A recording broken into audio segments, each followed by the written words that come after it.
Hello everyone, welcome to part 2 of the video on recursion in Python. In my previous video, we discussed recursion and basic concepts of stack memory in Python. If you haven't watched that video, please go ahead and watch it. I will add a link to that video here.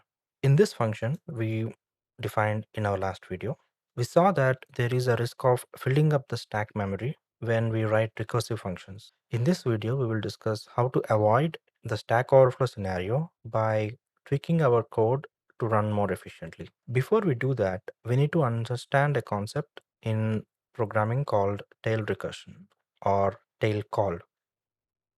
Here is a definition of tail call and tail recursion in Python. A tail call is a subroutine call performed as the final action of a procedure.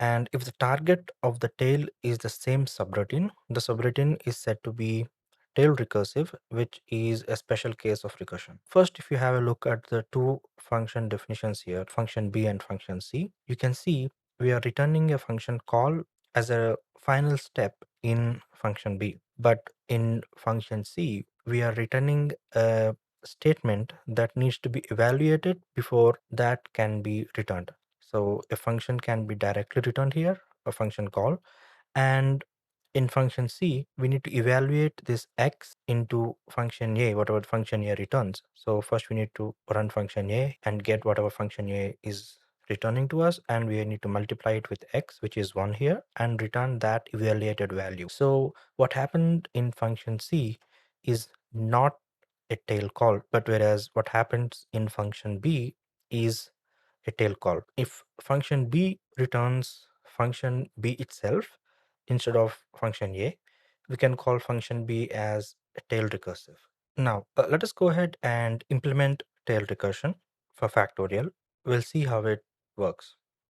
So to begin with, define factorial tail. Here we will pass two arguments. We'll pass n and we'll pass an accumulator. We'll give 1 as a default value for the accumulator. An accumulator is needed here to pass over the evaluated value to the next function call. So this will help us avoiding stacking up of function call on top of each other. So we'll see how it works when we implement it. First, as usual, we need to get the base case first. Base case is if n is equal to 1 or n is equal to 0, we will return the accumulator. And here we need to make the actual recursive call. In this case, it's a special recursive call called tail recursive call. So we'll see how it becomes a tail recursive call next. So we'll return the factorial tail and we'll do the decrement here n minus 1 and into the accumulator, the factorial tail of 4. I should get 24. So as you see, I get 24. If you're wondering how this actually works, we will look into how it is handled inside the memory. So this is the code we just defined. And here is the accumulator. We are starting it off as 1. And when I first call factorial tail 4, what happens is a function call is made in this line here. It will return n minus 1, which is 3, n times the accumulator. So here n is 4, 4 times 1. Since it doesn't need to wait for any other evaluations to complete, this function can directly be placed on the stack, and this stack frame can be deleted because it doesn't need to wait for anything else. So